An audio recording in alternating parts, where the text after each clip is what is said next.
Dear student, in the last lecture we have seen coordination in human being. In it we have seen nervous control, neurons, that is nerve cells. मागच्या तासाला पण त्या ठिकाणी मानव जे आहे तर त्या मानवामधला असणारा जो काही समन्वय, याच्यामध्ये असणारा जे काही नर्व्हस कंट्रोल, ज्याला आपण त्या ठिकाणी चेता नियंत्रण त्या ठिकाणी म्हणतो, त्याच्यानंतर न्यूरॉन्स म्हणजे चेतापेशी जे आहे तर त्या चेतापेशीचे असणारे जे काही डायग्रॅम जे आहे तर ते डायग्रॅम आपण त्या ठिकाणी पाहिली. त्याच्यानंतरचा पुढचा आपल्याला भाग जो पाहायचा आहे तो पहा कोणता आहे की all the information about our surrounding is collected by the ends are dendrites of the neurons. या ठिकाणी आपल्याला लक्षात येत नसते की आपलं जे असणारं जे काही पर्यावरण जे आहे तर त्या पर्यावरणामधील सर्व माहिती चेतापेशी जे आहे तर त्या चेतापेशीचे असणारे जे काही डेंड्रॉइड जे आहेत, उदाहरणार्थ या ठिकाणी आपल्याला आकृती जे आहे तर त्या आकृतीमध्ये आपल्याला अशा पद्धतीचे असणारे जे काही डेंड्रॉइड जे आहेत तर त्या डेंड्रॉइडच्या मार्फत, त्याच्यानंतर पुढे आपल्याला सांगितले की सर्वसाधारणपणे अशा प्रकारचे असणारे जे काही डेंड्रॉइड की जी डेंड्रॉइड त्या ठिकाणी वातावरणामध्ये आहेत आणि याच्यामार्फत आपल्याला काय होता नसते म्हणजे आपल्याला पर्यावरणातील सर्व असणारी जी काही माहिती जी आहे तर ती माहिती चेतापेशीमधील असणारे जे काही डेंड्रॉइड की ज्याला त्या ठिकाणी आपण म्हणतो वृक्षिक जे आहे तर त्या वृक्षिकेच्या वैशिष्ट्यपूर्ण अशा प्रकारचे असणारे जे काही टोकं जे आहेत तर त्या टोकांद्वारे काय केलं तर त्या ठिकाणी ती पर्यावरणामधली असणारी जी काही माहिती जी आहे तर ती माहिती त्या ठिकाणी गोळा केली जाते. Next, the chemical process begins at those end and electric impulse are generated which are conducted from the dendrites to the cell body and from the cell body to the axon and from the axon to its terminal. म्हणजे या ठिकाणी असणारे जे काही पर्यावरण जे आहे तर त्या पर्यावरणामधली सर्व माहिती चेतापेशी जी आहे तर त्या चेतापेशीतील असणारे जे काही वृक्षिका जे आहे तर त्या वृक्षिकांच्या वैशिष्ट्यपूर्ण टोकाद्वारे त्या ठिकाणी ती ग्रहण केलं जातं. तिथे त्या ठिकाणी त्याच्यावर काय केलं ते की असणारे काही रासायनिक अशा प्रकारचे असणारे काही प्रक्रिया जी आहेत तर ती प्रक्रिया होऊन विद्युत आवेग जे आहेत ज्याला त्या ठिकाणी आपण इलेक्ट्रिकल इम्पल्सेस जे आहेत तर ते इलेक्ट्रिकल इम्पल्सेस त्या ठिकाणी जनरेट होताना दिसतात, निर्माण त्या ठिकाणी होताना दिसतात. आणि त्याचं असणारं जे काही वहन जे आहे तर ते वहन असणारं जे काही डेंड्रॉइड म्हणजे वृक्षिका जे आहे तर त्या वृक्षिकेकडून सेल बॉडी जी आहे तर त्या सेल बॉडीकडे त्या ठिकाणी होताना दिसते. या ठिकाणी आकृती जी आहे तर त्या आकृतीकडून आपल्या लक्षात येताना दिसते की सर्वसाधारणपणे अशा प्रकारचे असणारे जे काही डेंड्रॉइड जे आहेत तर त्या डेंड्रॉइडकडून काय होताना दिसते तर या ठिकाणी असताना जे काही सेल बॉडी अशा पद्धतीचे असताना जे काही सेल बॉडी जी आहे तर त्या सेल बॉडीकडे त्या ठिकाणी ते येताना दिसतं. त्याच्यानंतर असताना जे काही सेल बॉडी जे आहे तर त्या सेल बॉडीकडून काय येताना दिसते की असणारे जे काही ॲक्झॉन जे आहे तर त्या ॲक्झॉनकडे त्या ठिकाणी येताना दिसतं. आणि हे जे काय असणारे जे काही ॲक्झॉन जे आहे तर त्या ॲक्झॉनकडून असणारे जे काही खालचा असणारा जो काही भाग जो आहे ते ॲक्झॉन जो आहे टोकाकडचा असणारा जो काही ॲक्झॉन जो आहे तर त्या ॲक्झॉनपर्यंत त्या ठिकाणी ते असणारे जे काही चेता आवेग जे आहे तर ते चेता आवेग काही केले जातात तर त्या ठिकाणी ते पोहोचवले जातात. पुढे पुन्हा एकदा ऐका काय सांगते मी की सर्वसाधारणपणे या ठिकाणी असणारे जे काही रासायनिक अशा प्रकारची प्रक्रिया त्या ठिकाणी होते आणि रासायनिक प्रक्रिया होऊन असणारे जे काही इम्पल्स जे आहेत केमिकल इम्पल्स जे आहेत किंवा त्या ठिकाणी आपल्याला इलेक्ट्रिकल इम्पल्स जे आहेत तर ते इलेक्ट्रिकल इम्पल्स चेता आवेग त्या ठिकाणी निर्माण होताना असतात आणि त्यांचं असताना जे काही कंडक्शन जे आहे तर ते कंडक्शन डेंड्राइटकडून सेल बॉडीकडं किंवा वृक्षिका जे आहे तर त्या वृक्षिकेकडून पेशिकाईकडे त्या ठिकाणी होताना असतं. त्याच्यानंतर पुन्हा आपल्याला त्या ठिकाणी लक्षात येताना असते की सेल बॉडी जी आहे तर त्या सेल बॉडीकडून ॲक्झॉनकडं म्हणजे पेशिकाईकडून त्या ठिकाणी अक्षतंतू जे आहे तर त्या अक्षतंतूकडं आणि अक्षतंतूकडून त्यांचं असणारं जे काही टोक जे आहे तर त्या टोकाकडं ते असणारे जे काही चेता आवेग जे आहे त्या चेता आवेगाचं असणारं ते काही ट्रान्सफर जे आहे तर ते ट्रान्सफर त्या ठिकाणी केलं जातं. These impulses are then to be transferred from this nerve cells to the next. आणि अशा पद्धतीनं आपल्या असं लक्षात येतं नसतं की हे जे असणारे जे काही आवेग जे आहे तर ते आवेग काय केले जातात एका चेतापेशीकडून दुसऱ्या असताना जे काही चेतापेशी जे आहे तर त्या दुसऱ्या चेतापेशीकडे त्या ठिकाणी ते संक्रमित त्या ठिकाणी केले जातात. नाव the impulses that reaches the terminal of the axon stimulates the nerve cell to secrete a certain chemicals.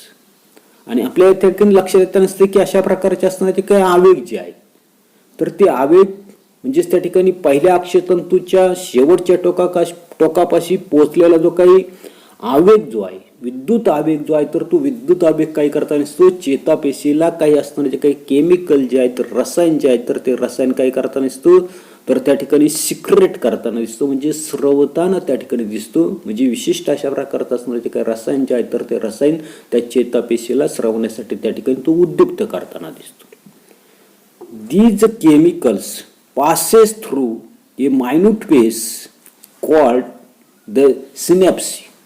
आणि अशा प्रकारचे हे असणारे जे काही काय सांगतोय की अशा प्रकारचे असणारे जे काही ही जी काही रसायनं जी आहेत, तर ती रसायनं दोन असणाऱ्या ज्या काही चेतापेशी ज्या आहेत, तर त्या चेतापेशीच्या दरम्यान असलेली जी काही अतिसूक्ष्म अशा प्रकारची असणारी जी काही पोकळी, जिला आपण त्या ठिकाणी काय म्हटलेले, सिनॅप्सी त्या ठिकाणी म्हटलेले.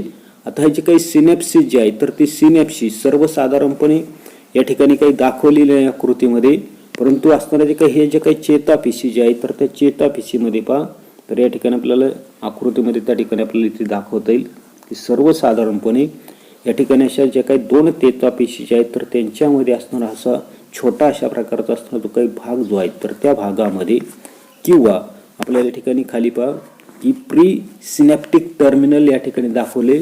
म्हणजे याच्यामध्ये सर्वसाधारणपणे ही जी काही रसायनं जी आहेत, तर ती रसायनं दोन चेतापेशीच्या दरम्यान असलेली जे काही अतिसूक्ष्म अशा प्रकारचे असणारे जे काही पोकळी, ज्याला आपण त्या ठिकाणी सिनॅप्सी म्हणताना दिसतो, संपर्क स्थान जे आहे, तर त्या संपर्क स्थानामधून काय होताना दिसतात, तर ती जाताना दिसतात.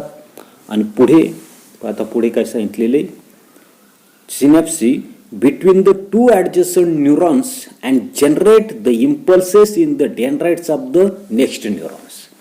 जी जी काही रसायनं जी आहेत, तर ते रसायनं दोन चेतापेशीच्या दरम्यान असलेली जे काही अतिसूक्ष्म अशा प्रकारचे असणारी जी काही पोकळी जी आहेत, म्हणजेच त्या ठिकाणी असणारे ते काही सिनॅप्सी जे आहेत, संपर्क स्थान जे आहे, तर त्या संपर्क स्थानामधून जाताना दिसतात. आणि तसाच आवेग जो आहे, तर तो आवेग पुढील असणारे जे काही चेतापेशीचे असणारे जे काही डेंड्रॉइड जे आहेत, वृक्षिका जे आहेत, तर त्या वृक्षिकेमध्ये त्या ठिकाणी काय होताना दिसतात, निर्माण त्या ठिकाणी होताना दिसतात. पुढे, in this way impulses are conducted in the body and these impulses are finally conveyed by the nerve cells to the muscles or the glands.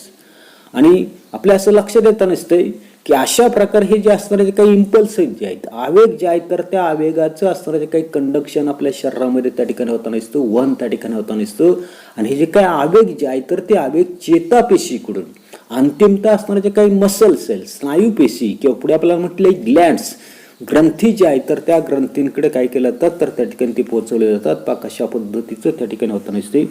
तर अशा प्रकारचे असणारे जे काही प्री सिनॅप्टिक असणारे जे काही टर्मिनल जे आहे, तर ते टर्मिनल आपल्याला म्हणजे संपर्कपूर्व चेतापेशीचं असणारे जे काही टोक जे आहे, तर ते टोक त्या ठिकाणी दाखवले. त्याच्यानंतर पुढे असणारे जे काही डायग्रॅम जे आहे, तर त्या डायग्रॅममध्ये आपल्याला सिनॅप्टिक व्हेसिकल्स त्या ठिकाणी दाखवलेले. म्हणजे सर्वसाधारणपणे या ठिकाणी आपल्याला सिनॅप्टिक व्हेसिकल्स जे रसायनं जे आहेत, तर त्या रसायनानं भरलेली जी काही स्फुटिका जी आहे, तर ती स्फुटिका त्या ठिकाणी दाखवलेली. त्याच्यानंतर सिनॅप्टिक क्लिप्ट त्या ठिकाणी म्हटले. क्लिप्ट म्हणजे खंड, जिओमेट्रीमध्ये तुम्ही त्या ठिकाणी शिकला असाल.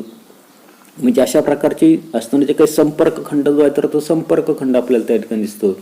त्याच्यानंतर पुढे आपल्याला पोस्ट सिनॅप्टिक मेम्ब्रेन त्या ठिकाणी, म्हणजे संपर्क पश्चात असणारे जे काही पेशी पटल जे आहे, तर ते पेशी पटल या ठिकाणी दाखवलेले. म्हणजे अशा पद्धतीने आपल्याला नर्व सेल्स आणि न्यूरो मस्क्युलर जंक्शन जे आहेत, तर ते त्या ठिकाणी, म्हणजे चेतापेशी आणि चेतास्नायू संपर्क त्या ठिकाणी कसा होताना दिसतो, तर हे आपल्याला असताना जे काही डायग्रॅम जे आहे, तर त्या डायग्रॅममध्ये त्या ठिकाणी दाखवलेले. आता पुढे, when an action or movement is to be brought about in the body, the work of the muscular tissue come last in the sequence. म्हणजे जेव्हा एखादी असणारी काही कृती, मुवमेंट किंवा असणारी काही ॲक्शन, मुवमेंट म्हणजे हालचाल, ॲक्शन म्हणजे कृती. म्हणजे जेव्हा एखादी असणारी काही कृती असेल किंवा हालचाल जी आहे, तर ती हालचाल आपल्याला त्या ठिकाणी टू बी ब्रॉट म्हणजे घडून त्या ठिकाणी आणायची. तर अशा वेळेला काय सांगितलंय, the work of the muscular tissue come last in the sequence. आणि तेव्हा काय होतं नसते, सर्वात शेवटचं कार्य जे आहे तर ते शेवटचं कार्य स्नायू ऊती जे आहे तर त्या स्नायू ऊतींचं त्या ठिकाणी असतं. Movement of the muscle is essential to bring about any activity.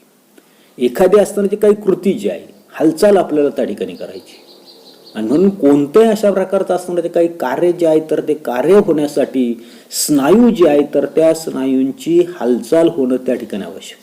आपल्याला काहीतरी पकडायचे, पकडण्यासाठी हाताच्या साहाय्याने पकडायचं असेल तर त्या हातामध्ये असणारे जे काही स्नायू जे आहे तर त्या स्नायूंची हालचाल जी आहे तर ती हालचाल त्या ठिकाणी होणं आवश्यक आहे. म्हणून या ठिकाणी म्हटलंय की कोणतंही कार्य जे आहे तर ते कोणतंही कार्य होण्यासाठी स्नायू पेशी जे आहे तर त्या स्नायू पेशींची हालचाल होणं त्या ठिकाणी आवश्यक. Movement of muscle cell is essential to bring about any activity. When cell contracts to change their shape, movements occurs at the cellular level. म्हणजे जेव्हा पेशी जे आहे तर त्या पेशी आखूड होण्यासाठी आपला असणारा जो काही आकार जो आहे तर तो आकार ज्या वेळेला त्या ठिकाणी बदलतात तेव्हा पेशीच्या पातळीवर त्या ठिकाणी असणारी जी काही हालचाल जी आहे तर ती हालचाल त्या ठिकाणी घडून येताना दिसते. Muscle cell have the ability to change their shape due to a basal type of protein. म्हणजे या ठिकाणी आपल्या लक्षात येतं नसते की स्नायू पेशी ज्या आहेत, मसल सेल ज्या आहेत तर त्या स्नायू पेशीमध्ये असणारं जे काही विशिष्ट अशा प्रकारचं असणारं जे काही प्रोटीन, ज्याला त्या ठिकाणी प्रथिन आपण त्या ठिकाणी म्हणतो, या प्रथिनांमुळे आकार बदलण्याची क्षमता जी आहे तर ती क्षमता त्या ठिकाणी प्राप्त होताना दिसते. Besides, due to these same proteins, cell becomes able to respond to the electrical impulses of the nerves. आणि याच्यामुळे काय होतं नसते, म्हणजे ही जी असणारी काही प्रथिनं जी आहेत तर त्या प्रथिनांमुळे चेतांचा असणारा जो काही विद्युत आवेग जे आहे, ज्याला आपण त्या ठिकाणी इलेक्ट्रिकल इम्पल्स म्हटलेले विद्युत आवेग जे आहे तर त्या विद्युत आवेगांना रिस्पॉन्स म्हणजे प्रतिसाद देण्याची असणारी काही क्षमता त्या पेशीमध्ये काय होता नसते तर त्या ठिकाणी निर्माण होताना दिसते. Thus we can say that the nervous system consists of a well organized network of nerves which can conduct information in the form of electrical impulses from one part of the body to the other. Thus we can say that the nervous system consists of well organized network of nerves. याच्यावरून आपण त्या ठिकाणी असं म्हणू शकतो की विद्युत आवेगाच्या स्वरूपातील असणारी जी काही माहिती जी आहे, पुन्हा एकदम मी त्या ठिकाणी वाचतोय नंतर तुम्हाला अर्थ सांगतोय. we can say that the nervous system consists of well organized network of nerves.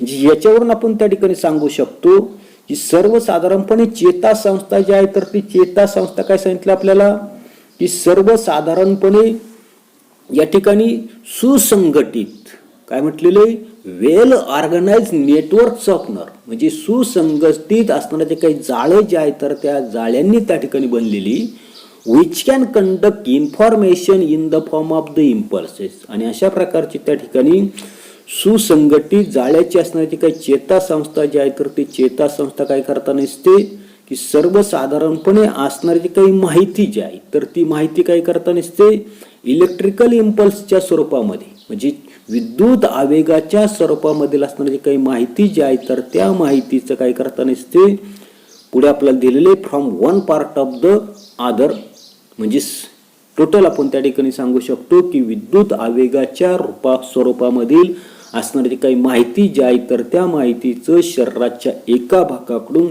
दुसऱ्या भागाकडं वहन करण्याची क्षमता असलेल्या ज्या काही चेता ज्या आहेत तर त्या चेतांच्या सुसंघटित जाळ्यानं त्या ठिकाणी नर्वस सिस्टीम जी आहे तर ती नर्वस सिस्टीम त्या ठिकाणी बनलेली असते. आता पुढे कॅन यू टेल म्हटलेले which are the sensory organs of an organism and what is their function. तर याच्यामध्ये हा जो काही भाग जो आहे तर तो त्या ठिकाणी कॅन्सल आहे, परंतु आपल्याला लक्षात घ्यायचं आहे. आता काय सांगितलेले कोरोनामुळे कॅन्सल आहे. पुढे की सजीवांची असणारे जे काही ज्ञानेंद्रिय जे आहे तर ती ज्ञानेंद्रिय कोणती आणि त्यांचं कार्य काय आपल्याला माहिती. ज्ञानेंद्रिय त्या ठिकाणी सेन्सरी ऑर्गन्स आपल्याला माहिती, नोज आहे, आईज आहे, इयर्स आहे, टंग आहे, स्किन आहे, are the sense organs of the human being. म्हणजे नाक असेल, डोळे असेल, कान असेल, जीभ असेल, त्वचा असेल, ही 5 असणारे जे काही पंचेंद्रिय जे आहेत तर ते पंचेंद्रिय त्या ठिकाणी आपण काय म्हणतो, सजीवाची ज्ञानेंद्रिय. The invertebrates have different types of sense organs as per their body form. अपृष्ठवंशी असणारे जे काही प्राणी जे आहेत तर त्या प्राण्यांमध्ये असणारे जे काही सेन्स ऑर्गन, ज्ञानेंद्रिय जे आहे तर ते ज्ञानेंद्रिय त्यांचा असणारा जे काही शरीराचा असणारा जो काही फॉर्म जो आहे तर त्या फॉर्मनुसार त्या ठिकाणी असतात. Higher and evolved organisms however possess similar sense organ. याच्यामध्ये उच्च आणि उत्क्रांत अशा प्रकारचे असणारे काही प्राणी जे आहेत तर त्या प्राण्यांमध्ये अशा पद्धतीचे सेन्स ऑर्गन्स जे आहेत तर ते सेन्स ऑर्गन्स. आता प्रत्येकाचा कार्य आपल्याला माहिती. नोज काय करता नसते, ऑल फॅक्टरी म्हणजे वास जो आहे तर ते वास घेण्याचं कार्य करता नसते. डोळे काय करता नसतात, असणारे एखादी जी काही वस्तू जी आहे तर त्या वस्तूची जाणीव त्या ठिकाणी आपल्याला डोळ्यांमुळे होत नसते. इयर काय ऑडिटरी आहे, ऐकण्याचं असणारे काही कार्य ज्या त्या ठिकाणी करता नसतात. जीभ काय करता नसते, चव जी आहे तर त्या चवीचं कार्य त्या ठिकाणी करता नसतं. स्किन जो आहे तर तो स्किन त्याला त्या ठिकाणी टॅक्टाईल शब्द हा आलेला आहे. पहा काय दिलेलं आहे, टॅक्टाईल, TACTILE, ज्याला आपण टच म्हणतो. टच म्हणजे स्पर्श, तसं या ठिकाणी स्पर्शाचं काम त्या ठिकाणी करता नसतं. त्याच्यानंतरचा सेकंड क्वेश्चन होता पहा, where are the gustatory and olfactory nerves to be found. म्हणजे रुची ग्रंथी ज्याला म्हटलेलं आपण गॅस्टेटरी, आणि दुसरं आपल्याला दिलेले ऑल फॅक्टरी म्हणजे त्या ठिकाणी गंधग्राही अशा प्रकारची असताना जी काही चेता जी आहे तर ते चेता कुठे आढळते तर आपल्या लक्षात येतं नसते की gustatory nerves are found in the tongues. म्हणजे या ठिकाणी रुची जी आहे तर ती रुची ग्रंथी आपल्याला जीभ जी आहे तर त्या जिभेचा सर्वसाधारणपणे शेंड्यामध्ये त्या ठिकाणी आढळून असते. अनेक त्या ठिकाणी आहेत परंतु जिभेवर त्या ठिकाणी आपल्याला आढळून येतात. आणि olfactory nerves are found in the nose. तर असणारे जे काही गंधग्राही जी आहे ही जी काही चेता जी आहे तर ती चेता आपलं असणारे जे काही नाक जे आहे तर त्या नाकामध्ये त्या ठिकाणी असते. त्याच्यानंतर पुढे पहा तिसरा क्वेश्चन आहे, collect information about the function of all above mention part and present it in the class. आता यांची जे काही फंक्शन जे आहे तर ते फंक्शन्स आपल्याला त्या ठिकाणी सांगता येईल. थोडक्यामध्ये मी त्या ठिकाणी सांगतो. सेन्सरी ऑर्गन्स जे आहे, आता याच्यामध्ये सर्वसाधारणपणे सेन्सरी ऑर्गनच्या बाबतीमध्ये आपण फक्त पाहतोय की conduct impulses from the sensory organs to the brain and the spinal cord. हे जे काही ज्ञानेंद्रिय जे आहे तर ते ज्ञानेंद्रिय काय करता नसतात की असणारे जे काही माहिती जी आहे तर ती माहिती त्या ठिकाणी वहन करण्याचं काम कुठपर्यंत जे असताना जे काही स्पायनल कॉर्ड जे आहे तर त्या स्पायनल कॉर्ड मार्फत मेंदूपर्यंत जे असणारी जी काही माहिती जी आहे तर ती माहिती त्या ठिकाणी पोहोचवण्याचं कार्य त्या ठिकाणी सेन्सरी ऑर्गन्स त्या ठिकाणी करता नसतात. एवढाच असणारा जो काही भाग जो आहे तर तो भाग आपण या तासाला पाहणार आहोत. पुढील भाग पुढील तासाला पाहू. धन्यवाद.